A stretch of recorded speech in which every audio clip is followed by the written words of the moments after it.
Good afternoon, ladies and gentlemen. How are y'all doing? Great.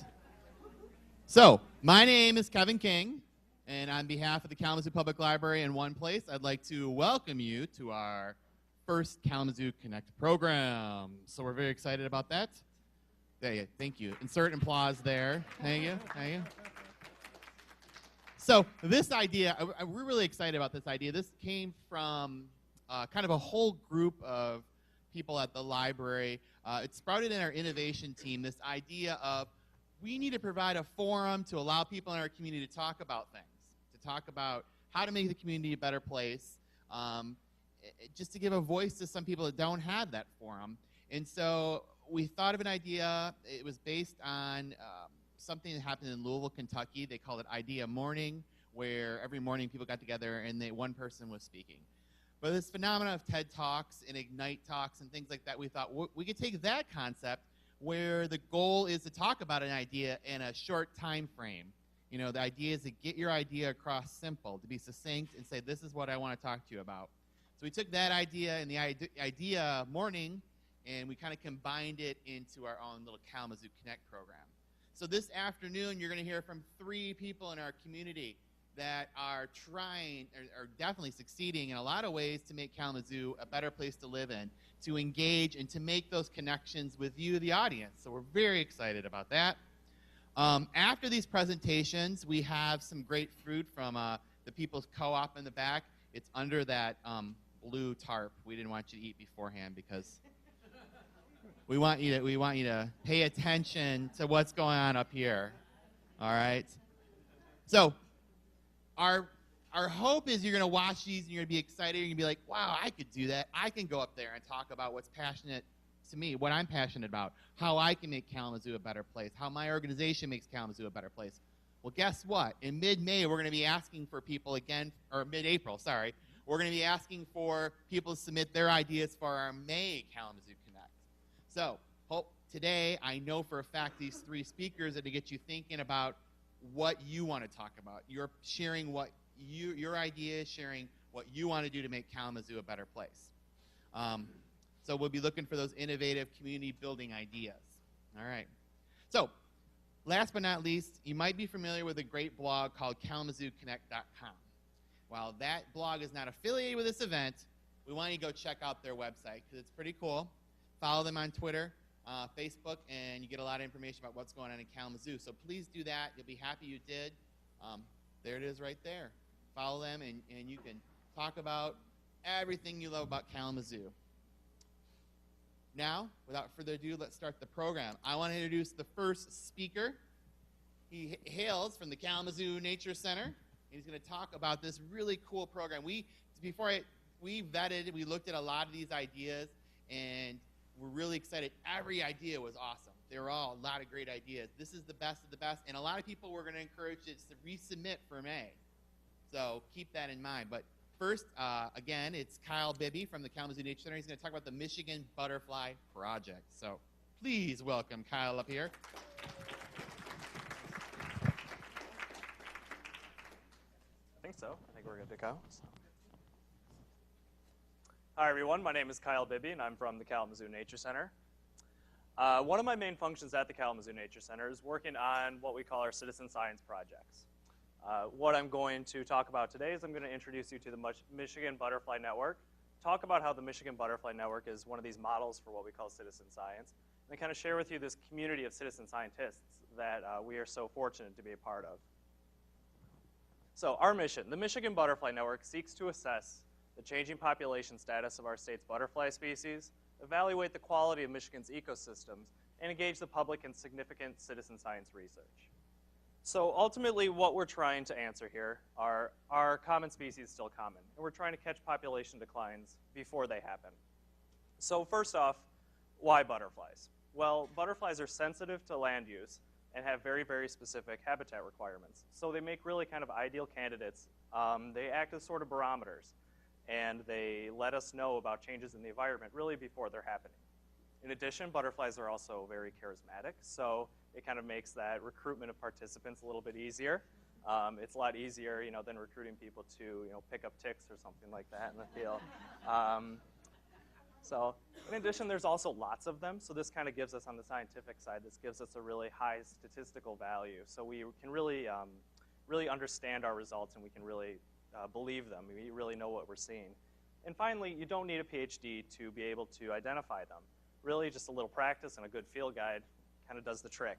And that last piece, how you don't need a PhD to be able to identify these, and you don't need a PhD to participate in this program, is kind of really one of the staples of citizen science as a whole, and is really what I'm going to be talking about. So I've been throwing this word around a lot already, citizen science, but what is it? Well, it's researchers and the public coming together to answer significant scientific questions. Really, what we're trying to do here is we're trying to engage the public in scientific inquiry, and we're trying to increase their awareness. This idea, however, is not new. The National Audubon Society's Christmas bird count has been around for over 100 years and now has participants in all over the world, really. Some of the very first naturalists, the people that we learned so much from, were amateurs. They were not professionals. They had day jobs, but they had a real passion for the natural world. And although this idea is not new, it's really only in the past decade or so that this idea of citizen science has really started to take off. Researchers are starting to really now realize that these programs have weight, and these are real results, and you don't need a PhD to collect good data. You don't need a PhD, you just need a passion. So, not there yet. So, I'm going to talk about next. So all we really are asking for our participants is that they give us their time. They are willing to adhere to a pretty specific protocol, and that they're willing to learn and be attentive and have really high attention to detail. Ultimately, what people are getting out of this is they're getting a lot of knowledge. They're getting social connections. And what we're starting to learn is that we have this community of people, and these people are participating in our program, and they're volunteering to remove invasive species from parks. And this is really kind of a community that we're starting to foster here. Ultimately, what we're doing is we're taking these big scientific questions, and we're putting them in the hands of the public. And doing that really allows us to answer these questions. The scientific community is so stretched for time and money and other resources that putting these projects in the hands of the public really can get them done, and it can collect good data, and it involves the people, involves the public in a lot of other research and a lot of other projects, and gets people talking about conservation issues. So it's not just the retirees that we're working with. We have a lot of different school groups that we're working with. We have a lot of parent-child groups. And really one of the keys are that these institutions that we're working with. So when we work with other zoos and nature centers and universities, what our relationship starts to evolve into is they'll start off kind of as participants, and then eventually they're acting as their own hubs where they're starting to host volunteers. And really what this lets us do is spread our program throughout the state. We also work with land managers a lot. Land managers being people that want kind of feedback on what their decisions are doing to their land.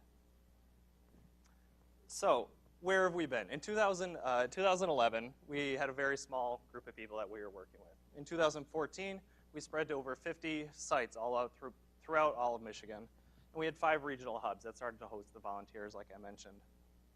We also worked with a few other states that have very similar programs, and we developed this national database. So now we're really starting to pool this data together on a much grander scale, which really allows that deeper analysis. Eventually, we want to see red all over the state, really kind of expand the reach of the kind of data we can collect and the kind of people that we can work with.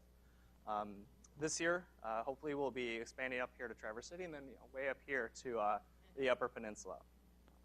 We're also going to be starting to do field trips. So one of the I wouldn't say complaints, but one of the things that we were hearing a lot of is that our monitors would be out in the field kind of by themselves, after we went through the training and such. So what we're doing is we're trying to bring people together and carpool to some natural areas that they haven't seen before, get them meeting new people, seeing new species, different kind of natural communities. So we're really trying to expand in that regard too, as more of a social kind of interaction. So what can you do? You can participate, or you can just help spread the word. We work with all sorts of different people. You can visit michiganbutterfly.org to learn more about our program, or naturecenter.org/conservation stewardship if you want to learn more about what my particular department does as a whole. So thank you for your time.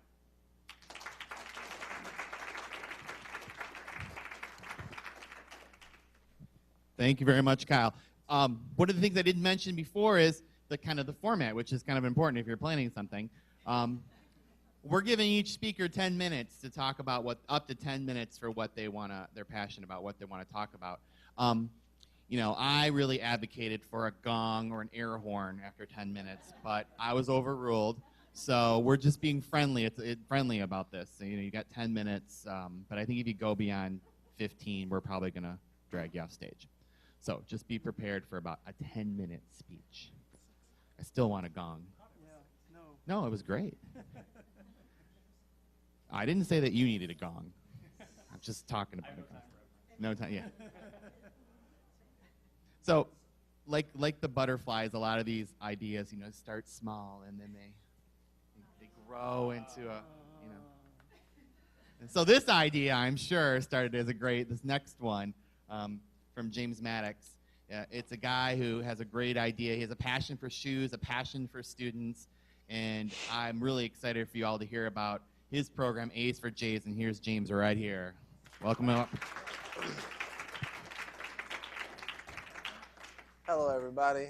Like you said, I'm James Maddox, and I have a program called A's for J's. My junior year in high school, I hit it was a nosedive. I was struggling. I was like a rock I was in a hard place. All sorts of things were going on. I'm pretty sure people can relate when they was in high school and junior. You know how that can be. It was so hard, I just didn't know what to do. Family issues, mom, dad. So I did horrible that year. But my senior year, I passed with flying colors. The past 2 years, I did great. It was unbelievable. I held a 3.5 GPA my freshman year, and my sophomore year, I had a 3.7. So my junior year, I had some room to mess up, even though that's not the goal, but I had some room to mess up. So I came up with an idea for kids, A's for J's, and basically giving them a way to fail. And I don't mean to fail, meaning A's for J's is giving them the leeway to fail because A's for J's will be there. And I'll get back to that. I just want you guys to watch this clip, and you'll get a better understanding.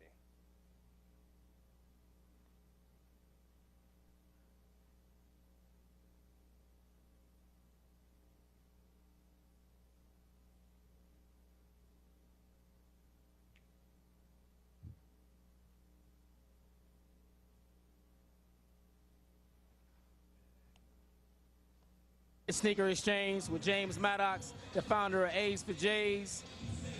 James, man, what's going on? Man, just trying to take care of business, bringing the first sneaker show here to Kalamazoo, Michigan. Just trying to make a difference, bring the community together. I see that, man. You got it going on right now, man. It's a nice turnout, man. We got, a lot of sneakerheads in the building from all over the city, man, all over the state. It's a real good look, man. You got any, what's your future plan as far as A's for J's and Love for Soul? Oh, man, A's for J's is all educational. Love for Soul is for the love of whatever you love in life. Shoes, clothes, cars, girls, whatever you like. It's the love for everything. You know what I'm saying? And A's for J's is educational. That's going far. I'm making a difference to the kids to go to college, mixing with the Kalamazoo Promise to make a difference. So explain, some people who don't know what A's for J's is, you want to explain that to them? Basically, it's a raffle. You get an A in math, gym, science, history. Your name get entered in a raffle to win a free pair of Air Jordans. You get a B, you get $50. You get a C, you get an A's for J's, Love for Soul, t-shirt, hoodie, crew neck, whatever season we in. So you basically encouraging the kids to get good grades and stay in school? Most definitely, and let them know hard work pays off, because that's the key in anything. I like that. So you hear that? Stay in school, man, keep them grades tight, you can win J's, you know what I'm saying? Yeah. Because I know it's hard out there for a lot of parents, you know what I'm saying, to buy them and keep buying them, you know? Most definitely, man. Most definitely.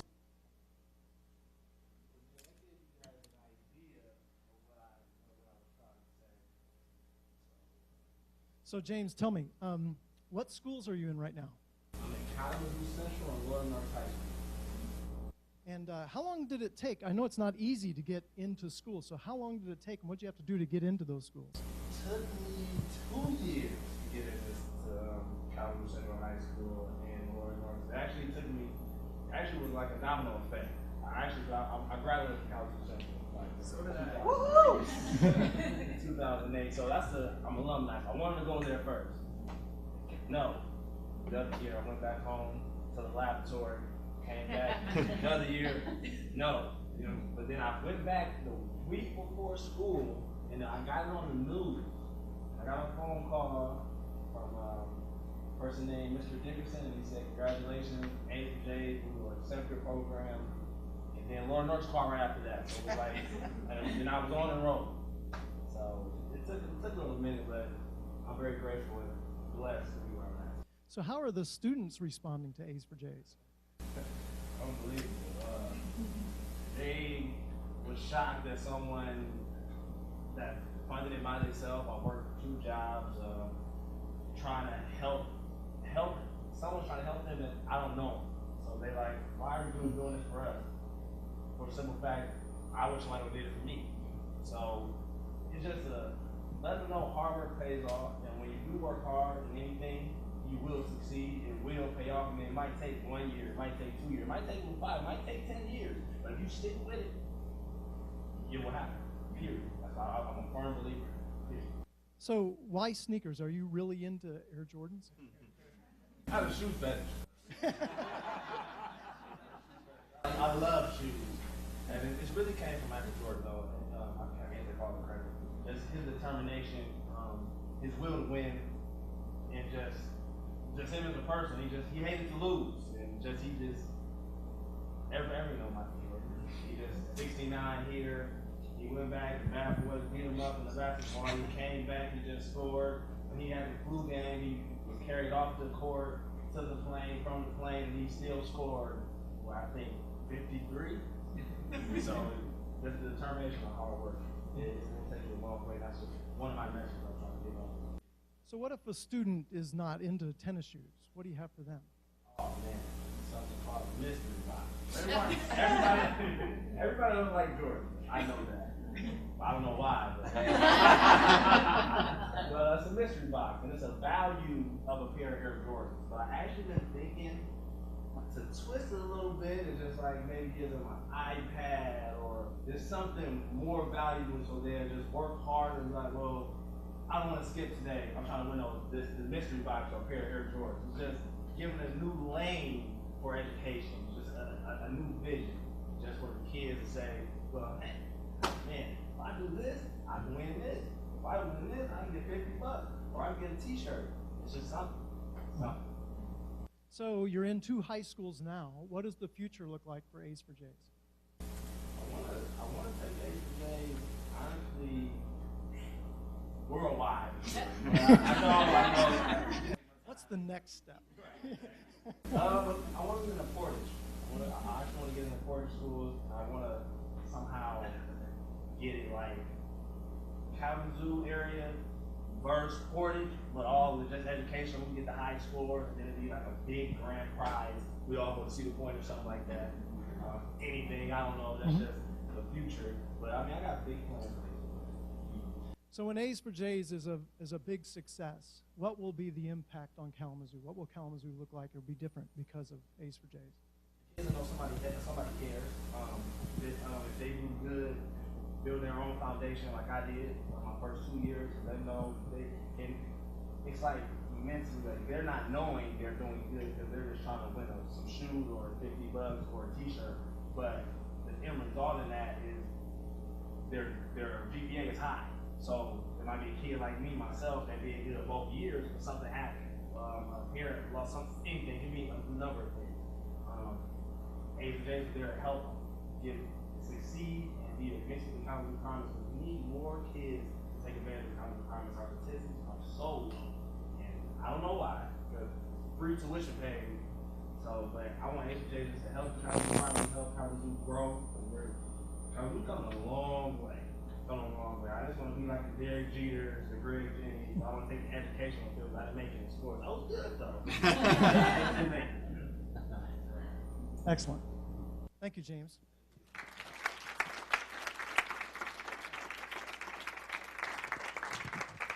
Thank you so much. That was good. Great stuff. I mean, that is totally exemplifies what we want to do. Bring these people in to inspire you, these ideas, these innovative things to make our community better. And we hope that Kyle and James so far have inspired you.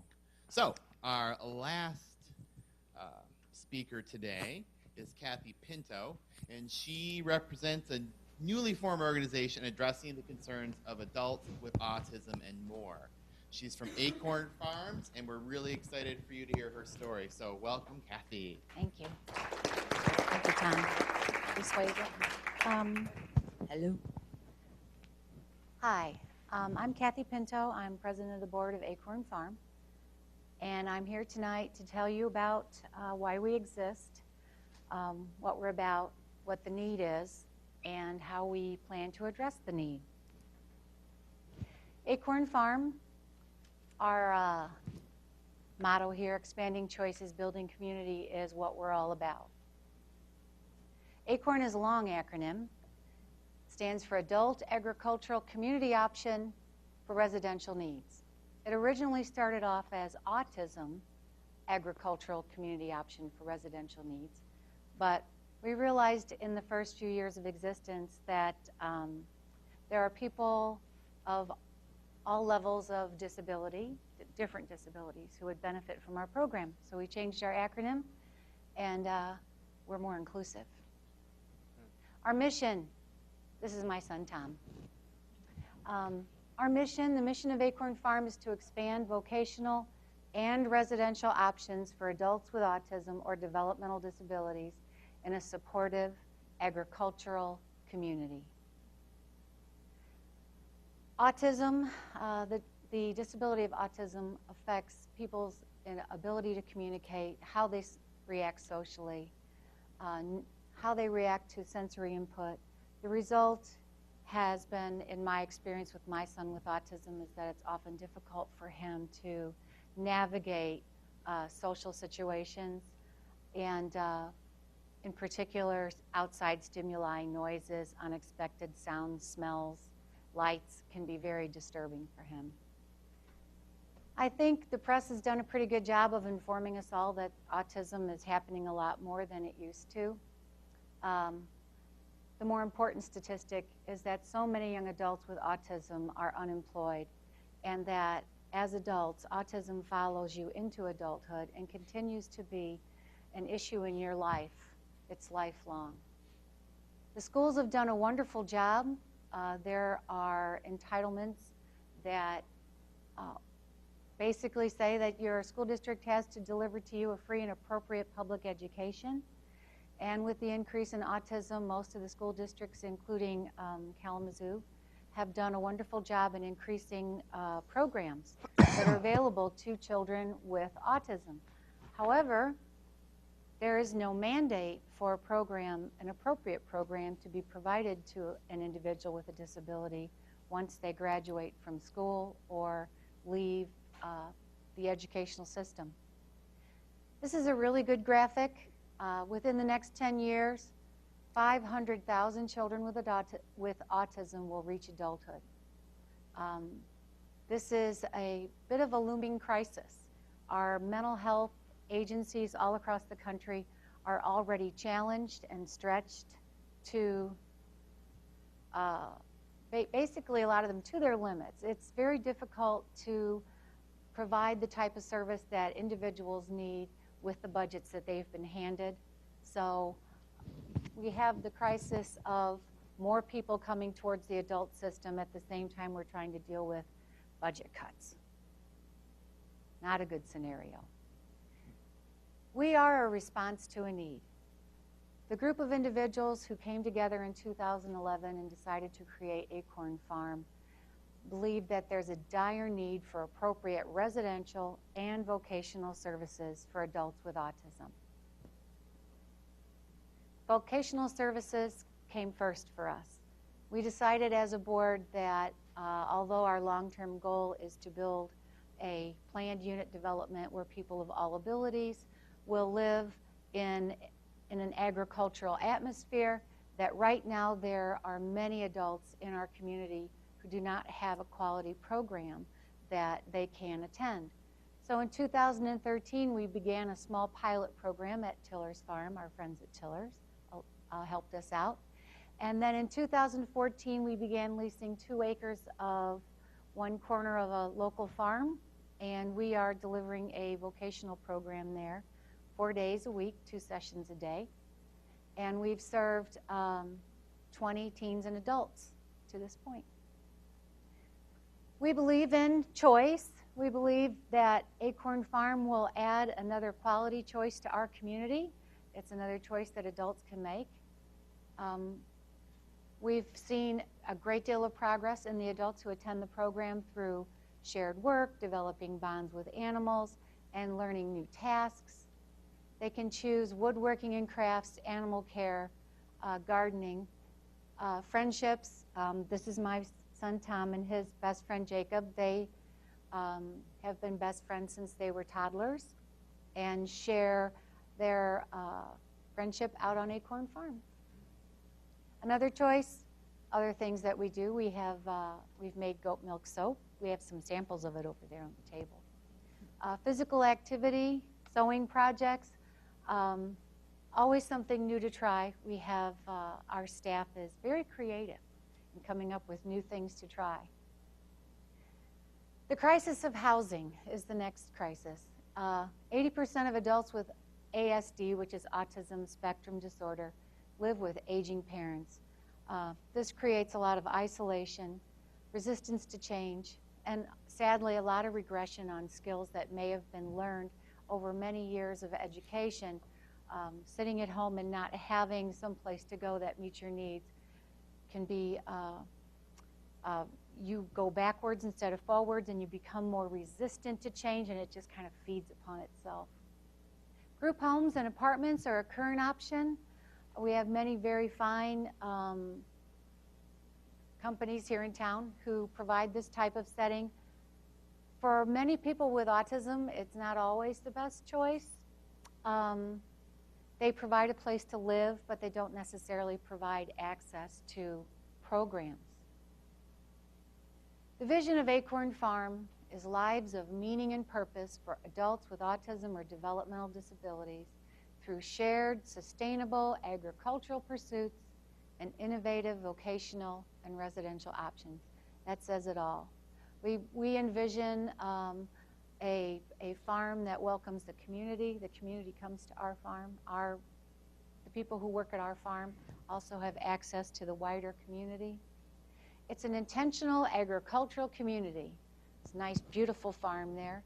An inclusive neighborhood where people of different abilities, seniors, people with disabilities, low income, market value, who share a love of agriculture and want to live in close proximity to a farm, would choose to live there. We would have the working vocational program adjacent to the residential development. The vocational program is one that will offer 365 days of opportunity, although we may not operate our program formally. That farm work is something that is daily, needs to be done, tasks big and small. And for many adults with autism like my son, that stability, having that purpose on a daily basis, weekends don't really matter to him. What matters to him is that he has something to do and is purposeful and meaningful to him. So having that opportunity means everything to him.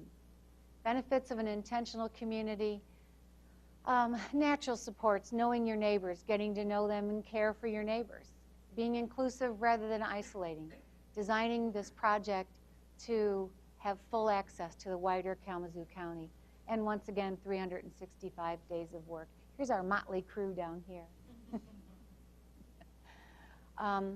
Our goal is to build this as a vibrant, intentional community here in Kalamazoo with people who share an interest in agriculture and who share our belief that all individuals have the opportunity to pursue their passions and lead a purposeful life.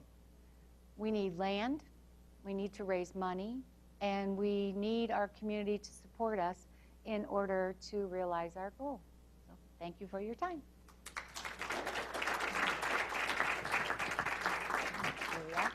Let's again thank Kyle and James and Kathy for coming up here.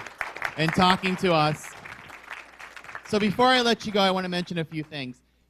You know, we had the citizen science, intentional communities, A's for J's, all these ways that we can help our community be a better place, make Kalamazoo the place that people want to move to and live in, and hold us up as an ideal community in Michigan.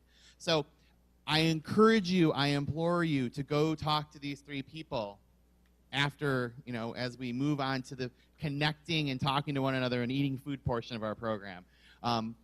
You know, if you can't, you know, write a check right now for them, you can at least say to them, I'm going to spread the word of your program to other people. I'm going to talk about your program to others and say, that's a place to go and support Kalamazoo. So please do that. I think that's one of the goals of, you're pointing at something, sorry. Oh, there is some literature over here. Thank you, Karen. There is some literature over here from some of the programs, but you can, I mean, they're going to be sticking around. They want to talk to you about their program. So thanks to the library, one place for, you know, making this possible. We encourage you to think about how you can contribute to our program in May. If you got questions, and, you know, Tom and myself, and what was that? The graphic just bounced in. Oh, cool. We planned that. Talk to, and the lead is here. We're all here, and Michael's here. People that worked on this, we're all here. Farrell's here. We can talk to you about the next event. We want you to be involved. Am I missing anything? Sounds good to me. Food, People's Co-op in the back. It was just unveiled by Lolita. Thank you very much. So thanks again, everyone.